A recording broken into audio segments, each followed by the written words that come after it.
Welcome back to Real Health, and thank you so much for staying with us. Now, if you've ever embarked on a diet, invested in juices, smoothie makers, spent hours in the gym working out, but the weight loss just wasn't happening, then our next discussion might just help shed some light on your plight.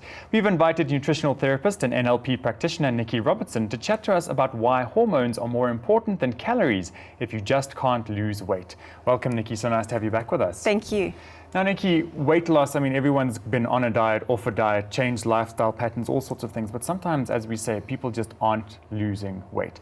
And you've basically said that calories are more important often than, hormones are more important than calories because of what the impact they have on your body's processing of food. Yes. Why is that? Yeah, so we fixate on calories, and sort of conventional wisdom says expend more energy, take in less energy, and you're going to have an energy deficit and you'll lose weight.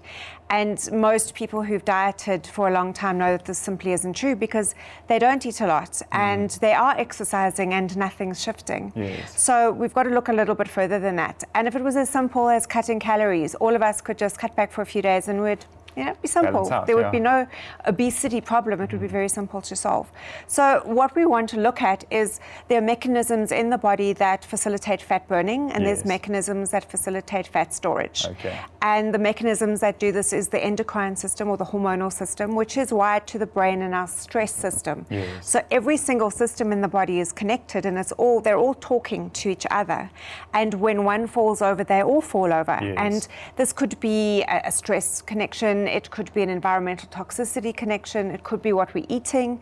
It could be age. There's so many reasons this happens. But when it happens, it falls over like a deck of cards, and the frustration is a big thing. Yes, because you go along to a doctor who's not trained in nutrition, and if you've got an endocrinologist, you've got a better chance at getting a good idea of what's happening because they will test for those issues. But we've got to look at what's going on with the hormonal system and make sure that those switches that are triggering fat storage are where they should be. So it's not about having too much or too little of a hormone. It's about having age-appropriate levels for yourself in connection to everything else in the system. So it's quite a complex thing to figure out.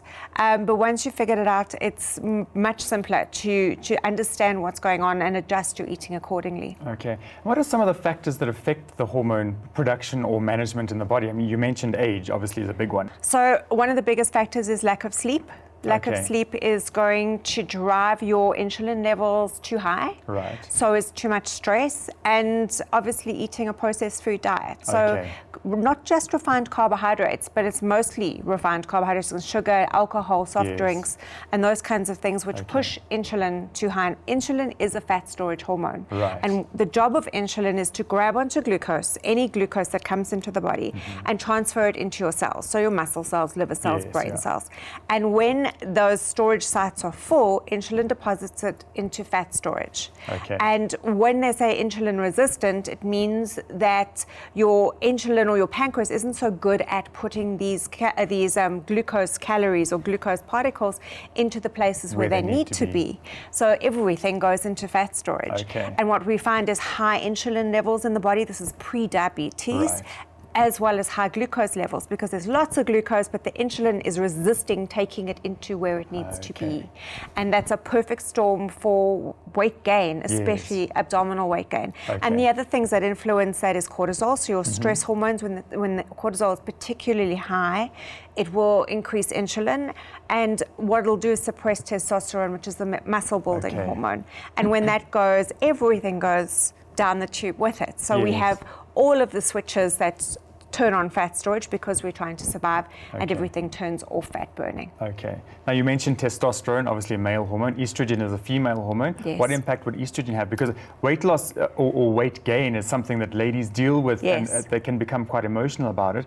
And the hormone estrogen it plays havoc with the system. Yes, estrogen is a very interesting hormone because we all have estrogen to an extent. So men will have some, women have the majority of estrogen. Estrogen is a fat storage hormone, but it's also a muscle building hormone. So Okay. not enough and you don't build lean tissue and you Right. store fat. Okay. Too much and you store fat on the butt and on the thighs and sort of lower down, which gives the body the pear shape. Yes, yes. So that's also in functional medicine, we diagnose where the endocrine system is not functioning correctly by looking at where the body stores fat. Okay. So insulin would trigger fat storage and give you that apple body, or what we Yes. sometimes call the bird body, thin legs and this bigger protrusion around the Absolutely, midsection. yeah. And then the pear shape tends to be an estrogen dominant. So estrogen we'll see a little waist, but we'll see this really stubborn fat storage on the butts and thighs. Yes. Estrogen in excess can be dangerous, so we see a lot of estrogen-related cancers, but that's Okay. if the body isn't cycling through it and getting rid of it. Right. And then you also see fertility issues, endometriosis. So those all go hand in hand with resistant weight loss. Okay. And what we need to do is not get rid of estrogen, we need to balance it with Yes. the correct levels of progesterone, which is what they call the peace hormone, and it is also a fat-burning hormone, as well as testosterone. So Okay. testosterone is the male hormone, but Yes. women have testosterone as well. Okay. And now if we go further upstream, in order to balance off those hormones, you need adequate levels of vitamin D, which is a pro-hormone, Yes. which most people don't have, Okay. and adequate levels of something called DHEA, which is also a precursor to making hormones. Okay, okay. And these things get completely confused because of the environmental toxicity. So in the Yes. environment, especially where plastics, pesticides, chemicals, even the things that are keeping this couch from bursting into flame, Yeah. contains what they call xenoestrogens. We breathe them in, we absorb them through our skin. Even Okay. till slips contain wow. a powder that is a xenoestrogen. So it becomes part of the blood supply and the body isn't equipped to get rid of it, and it Okay. upsets the endocrine system. If you have a hormonal problem that's causing you to maintain or hold on to weight or not lose weight, can you slowly help that by choosing better foods in your weight loss journey? Or is there a point where you actually need some sort of hormonal therapy to get things back in order? Where's the line between self-management and actually needing to be dealing with a practitioner? Yeah, you would need to have intervention. So Okay. not always chemical intervention. There are many natural products that will bind to excess estrogen and help the body Okay. naturally detoxify. Yes. There's many natural supplements that help boost thyroid production. So before we go, what I would do is test hormones and see Okay. the degree to the severity first, and Yes. then make a call as to whether or not that person needs to see an endocrinologist Okay. and get medical intervention, or whether or not it's going to take adjustment of eating, because it's Yeah. not just the quality of the food you're eating that's paramount, but it's the timing. So if Okay. we want to adjust how the sugars work in your body, we're actually going to eat carbohydrates at night. Okay, So we're going to okay. make muscle glycogen, brain glycogen at night, Yes. so that there's plenty serotonin Okay. and 5-HTP and all these things melatonin that help one Yes. sleep, but we're going to limit carbohydrates in the morning, counterintuitive to Okay. most dietary advice. Yeah. And this helps to moderate insulin very, very efficiently. Okay. So there's techniques, and there's more timing techniques Yes. that helps to correct or a balance of hormones. Okay. But when we're looking at something like estrogen, there's quite a specific hormonal detoxification program that we do Right. as well.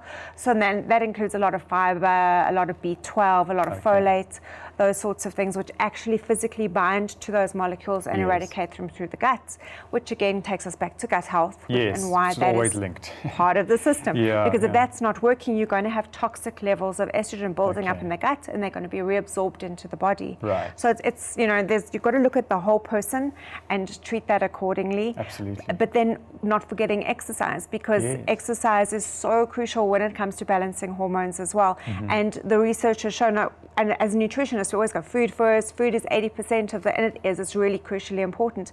But the 20%, the exercise being the other 20%, Yes, yeah. is the part that makes that 80% work even better. Absolutely. Because one, it cuts out stress. So it helps us deal with stress better because it makes endorphins. Yes. Calms down that cortisol axis, which Okay. which reduces insulin as well. It also makes tissues more insulin sensitive. So insulin is better equipped to do its job at dealing with glucose. It's not Yes. about burning calories. Again, it's not got anything to do with the calories, because if you think about it, look at how many people do big cycle races and big marathons, but they're not losing weight. Yes, They're yeah. doing the mileage. Huge amount, yeah. Yeah, they certainly are. They're running 40, 50 Ks a week, and they're not burning it off. So it's got nothing to do with the calories. There's no way they're eating enough food to keep that weight. It's got to do with their balance of hormones and how their body is managing that chemistry. Okay, Nikki, it's been fascinating to chat. I think we could talk a whole hour on this topic, but we'll do that another time. Thank you for joining us in studio, though.